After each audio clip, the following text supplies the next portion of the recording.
¿Qué tal, Lucy? Bienvenidos a nuestro CNN Studio, en esto que es Los Emprendedores.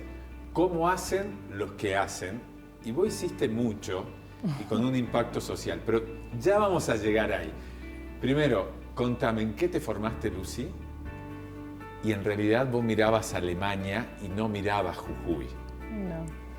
Bueno, gracias por la invitación, me encanta charlar y poder compartir mi historia porque todos los emprendedores tenemos una historia diferente y en mi caso yo estudié en Jujuy, nací en Jujuy y cuando tenía 16 años me presenté para un intercambio cultural y me dieron a elegir a dónde quería ir y yo elegí Alemania.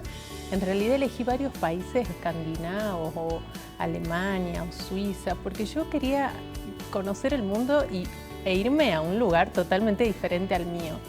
Así que fui, hice mi experiencia, me encantó, no hablaba alemán, aprendí a los golpes y... ¿Qué edad tenías ahí? 16 años. 16 años. Sí. ¿Qué año era más o menos? Era en el año 93. Digamos, pensar Jujuy o el norte argentino en el Sí. 93 contra lo que veías en Alemania. Sí, además que en esa época no había celulares, mi mamá se horrorizó porque me dice... ¿Cómo me contacto? Sí. ¿Cómo hablo con vos? Bueno, por teléfono cada tanto hablábamos, yo fui a una familia alemana que me acogió muy bien, que hasta el día de hoy ya pasaron más de 30 años y seguimos en contacto y es mi familia del corazón. Y cuando volví estaba tan encantada de la cultura, de la sociedad, del idioma, que estudié en Córdoba el traductorado de alemán. Algo bastante raro, una elección rara, porque en realidad de por sí estudian muy poca gente esa carrera. En el ingreso éramos 30 y ya en primer año quedamos 15 y yo me terminé recibiendo sola en quinto año y bueno, empecé a trabajar en una multinacional alemana, daba clases particulares, enseñaba gramática en la facultad, que me encantaba. Y bueno, mi vida se desenvolvía así, mirando así a Alemania y muy contenta de lo que había elegido porque además había una gran oferta laboral para mí. Así que, pero bueno, la vida te lleva por lugares que quizás uno no siempre puede planear. Cuando planteas esto de que la vida te lleva por lugares donde uno no estaba ni en los planos, no lo tenía ahí en el radar y te lleva hacia otro lado porque pasan cosas, ¿qué es lo que te sucede y por qué de una forma casi por obligación tenés que volver a mirar Jujuy? Bueno, yo, como te decía, tenía mi vida súper armada, súper contenta en Córdoba, pero de repente mis padres se enferman, primero muere mi mamá, después muere mi papá en el lapso de 2 años, yo tenía 25 años y tengo que volver a Jujuy. Ellos habían emprendido ya un restaurante y un pequeño hotel en Purmamarca, mi papá era de Purmamarca, mi mamá salteña. Y yo siempre estuve en contacto con el emprendimiento porque en los veranos tenía que trabajar para ayudarlos y para pagarme en parte los estudios. Así que bueno, yo conocía un poco el negocio, no era que era totalmente ajeno, era moza, era cajera, siempre ayudando, ¿no? Pero tus ojos de tu futuro no Sí. estaban puestos ahí en Purmamarca. No, lo hacía simplemente para ayudarlos y para poder después seguir estudiando. Pero bueno, cuando pasan estas cosas en las familias, uno se tiene que hacer cargo de un montón de cosas, de un montón de trámites. Así que volví a Jujuy. Yo tengo un hermano y bueno, pasaron los meses y yo estaba muy enojada porque digo, ¿qué hago acá? No quiero esto, mi No vida quiero es Córdoba esto. y de Córdoba a Alemania, no quiero Purmamarca. Nada. Pero bueno, en el interín pasaron cosas. Lo conocí a mi esposo, que fue para mí un ancla también en Jujuy, una persona que me apoyó, me acompañó y creo que es parte del éxito de mi empresa hoy. Y de pronto, en un momento epifánico de lucidez, pensé, ¿quién a los 25 años hereda un emprendimiento en Purmamarca? En un lugar clave, en un paraíso del mundo. En un paraíso del mundo donde ya había empezado a despegar el turismo, pero era todavía incipiente, no es lo que conocemos hoy. Y dije, quizás está bueno, ¿no? Ser emprendedor, ser tu propio jefe. Y después le encontré una beta bastante curiosa, pero que a mí me abrió un montón de posibilidades. Yo dije, yo tengo mi cultura, que mi papá me inculcó, este respeto a la Pachamama, nuestra cultura, nuestra música, nuestra gastronomía. Él siempre enseñándome cómo teníamos que comportarnos en una comunidad donde tenemos que ser pares, en un entorno maravilloso, porque él estaba enamorado siempre de su pueblo y me transmitía ese amor. Y por otro lado, empecé a ver todo lo que yo había aprendido en Alemania, ¿no? El cuidado ambiental, el comercio justo, un montón de tendencias que yo digo, ¿qué pasa si yo mezclo todo eso? Y la gente se ríe cuando yo digo que yo empecé a hacer una gestión germano-purmamarqueña. Repetime eso, ¿cómo es? ¿Tu hotel tiene una gestión? Germano-purmamarqueña. Única. Pero es tal cual, Ajá. porque yo decía, bueno, este amor que yo tengo por el pueblo de mi papá, que después yo lo empecé a ver esa belleza, esa riqueza, y digo, ¿cómo la cuido? ¿Cómo hago gestión de residuos? Eficiencia energética, ¿cómo cuido el agua? Todas pautas que yo tenía muy claro cómo se hacían en Alemania y las podía adaptar al lugar, en mi pequeño hotel, a pequeña escala, pero digo, bueno, actuemos local, pensemos global, ¿no? Y así fuimos, les conté a mis colaboradores en ese momento lo que íbamos a hacer. ¿Pensaron que estabas loca? Pensaron que estaba loca, no solamente ellos, sino un poco el entorno, la familia, la sociedad, y amigos que me decían, ¿qué te hace la alemana? Estás en Purmamarca, estás en Jujuy. Te planteé esto que parece, digamos, es divertido, para hacer una broma, para hacer un chiste, ¿qué te haces la qué, diríamos, en el norte? Exactamente. Pero tiene que ver con la vida del emprendedor, es cuando tenés una idea innovadora que a veces está varios pasos más adelante, que vos estás viendo algo que el resto no la ve, con eso no te hace superior ni nada, porque al contrario, tenés que ver, y esto te voy a preguntar, ¿cómo haces para convencer al resto, en esto que es una estrategia del emprendedor de liderazgo, para llevarlos a esa idea nueva? ¿Cómo convences desde tu lado emprendedor a aquellos de tu equipo, tu comunidad, para que compren tu idea y vayan en eso? Yo creo que con las acciones, ¿no? Y con los resultados, poniéndose uno al frente y demostrando que son objetivos éticos, son objetivos alcanzables en un punto, poniéndose al frente de esta movida, la gente empieza a incorporarlo o a verlo desde otro lugar. Me parece que también pasa por... mi papá, yo siempre cuento esto, él nunca conoció la palabra sustentabilidad. Sin embargo, siempre me decía, el sentido común siempre existió, la ética siempre existió, el respeto por el otro siempre existió. Entonces, cuando uno toma esos conceptos y quizás los pone en programas, en acciones, fácilmente la otra gente, nuestros colaboradores, nuestros socios, nuestros colegas, identifican que hay algo bueno detrás de eso. Entonces, la habilidad quizás en el emprendedor está en despertar ese objetivo común que quizás todos los tenemos, pero hace falta que alguien nos impulse a actuar de determinada manera. Porque yo, todo lo que hice nunca quedó para mí.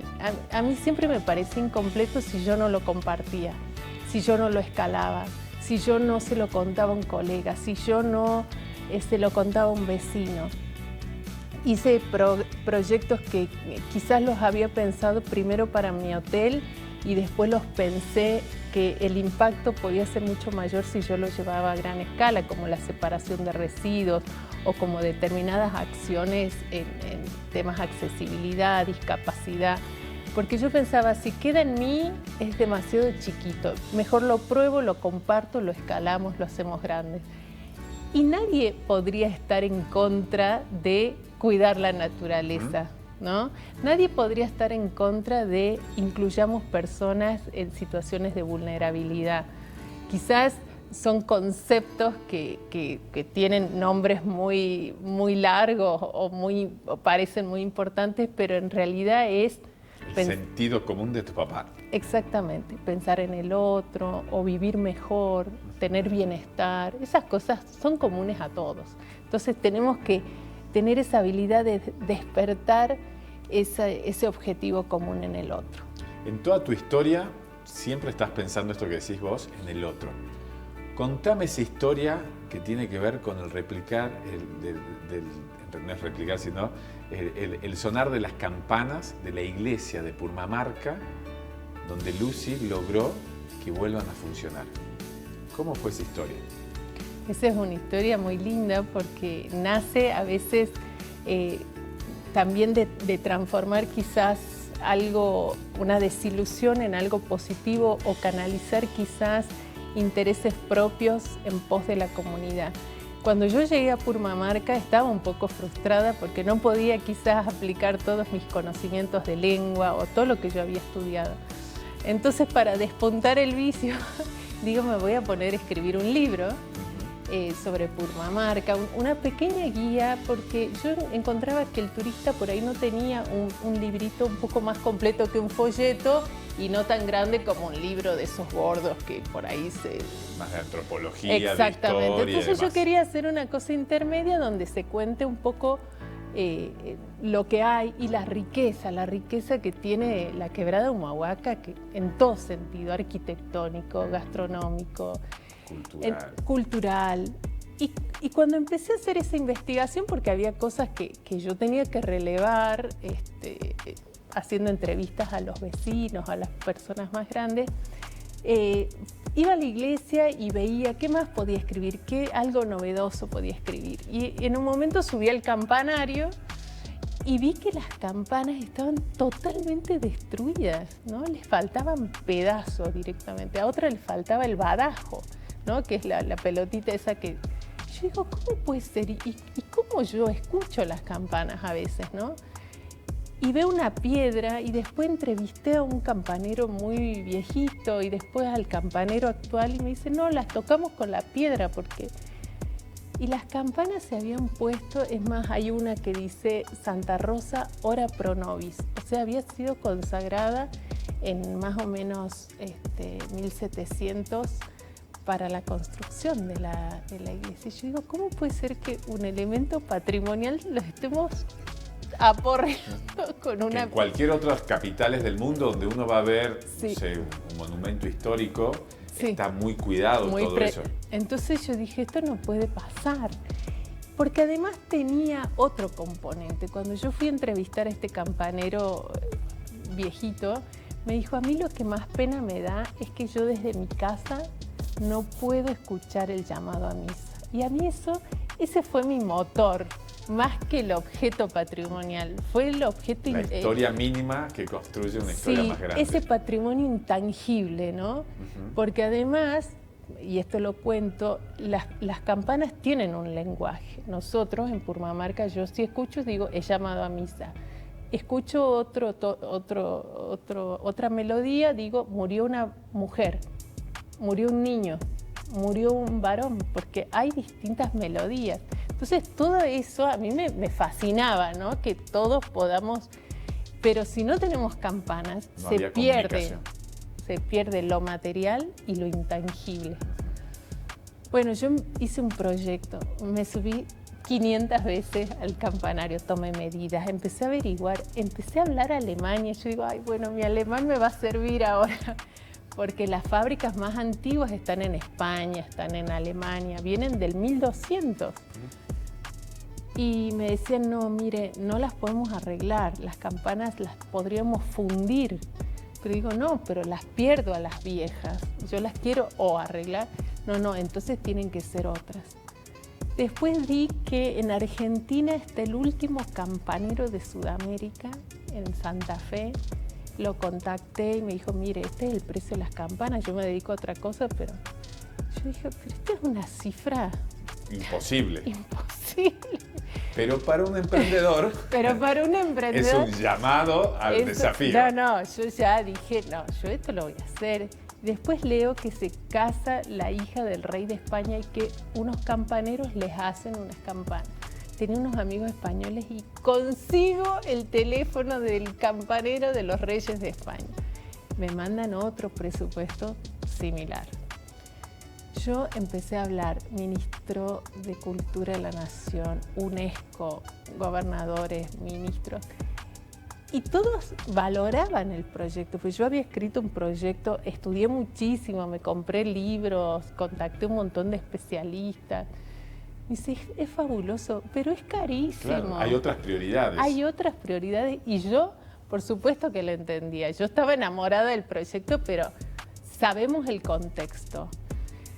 Bueno, finalmente pasaron los años, yo todos los años se me ocurría una idea nueva, alguna empresa, alguna multinacional, pero nada. Bueno, pasaron como 10 años, 12 años, y llegó a Purmamarca un festival de música muy importante, un festival internacional que se traían orquestas, traían cantantes de ópera y se hizo un gran despliegue de música. Y en realidad me pidieron autorización para un sector en Purmamarca, que yo tenía que dar autorización para que se ocupe.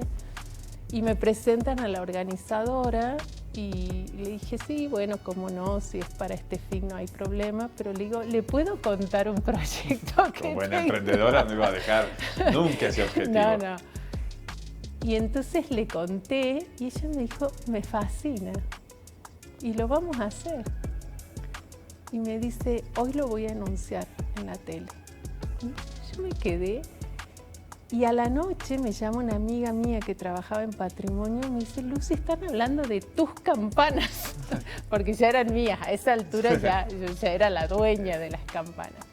Y bueno, ella anunció que la fundación que ella conducía iba a pagar las nuevas campanas de Purmamarca. Llegaron.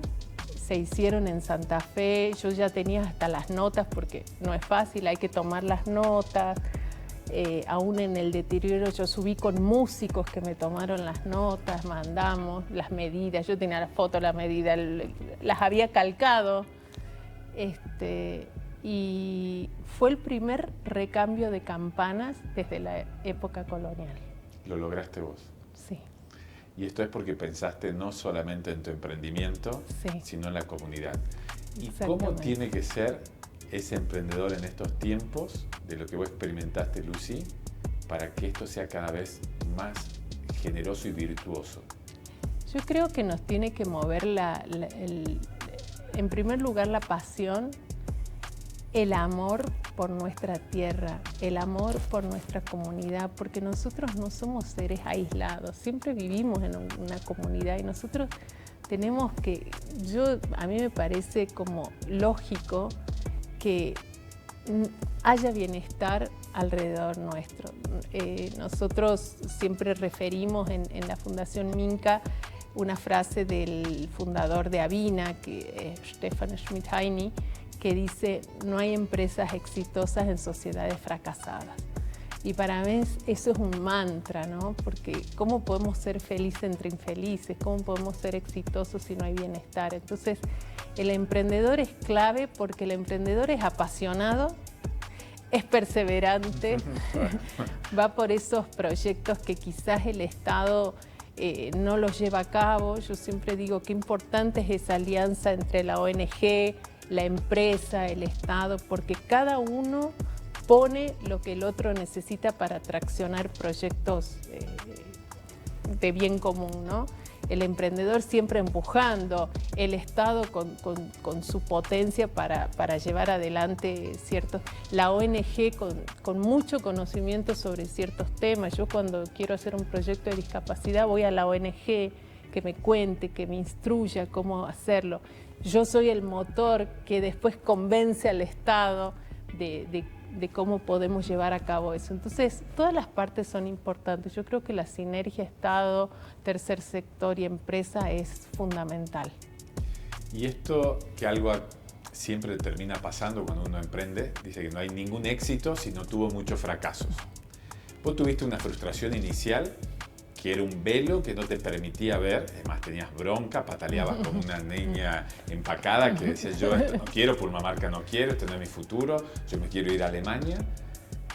¿Y cómo manejamos esa frustración los emprendedores para leer que detrás de eso hay oportunidad? Yo pienso que uno, porque también podría haberlo hecho un tiempo y volver a retomar, porque nada está terminado y no descarto que quizás el otro día justo tuve una reunión donde vino el cónsul honorario de Salta, el cónsul alemán, a una reunión de emprendedores y yo me reía porque yo hice tres frases de presentación en alemán. Y se reían porque era la única de Purmamarca que hablaba alemán. Digo, en algún momento me sirve. Yo pienso que nada tenemos que dar por sentado, ¿no? Todas son etapas y pensar en la frustración o quizás esos tropezones que tenemos en la vida, de decir, todo pasa, ¿no? Todo pasa, esto también va a pasar. Y cuando estamos subidos al éxito, de decir, no nos convenzamos que esto es permanente. Todo es un ciclo en la vida y bueno, y quizás ese ciclo yo lo tenía que cerrar y quizás podría haber vuelto a Alemania, vuelto a Córdoba y retomar. En ese ciclo me di cuenta que me gustaba ser emprendedora, que me gustaba el turismo sostenible y entonces me quedé. Pero nada está totalmente terminado para un emprendedor. Por eso hay emprendedores que cierran empresas y abren otras y se enamoran de otros desafíos. Y entonces cuando estamos en ese bajón o en esa frustración, pensar, bueno, terminemos esto, salgamos fortalecidos de esto y miremos hacia dónde vamos. Por lo cual es siempre detrás del propósito. Siempre detrás del propósito. Eso es lo que nos mueve, ¿no? Eso es lo que nos hace salir y nos hace convencer que vamos a seguir adelante con más fuerza. Lucy, decime en alemán, todo pasa. Alles vergeht. Muchas gracias y gracias por emprender.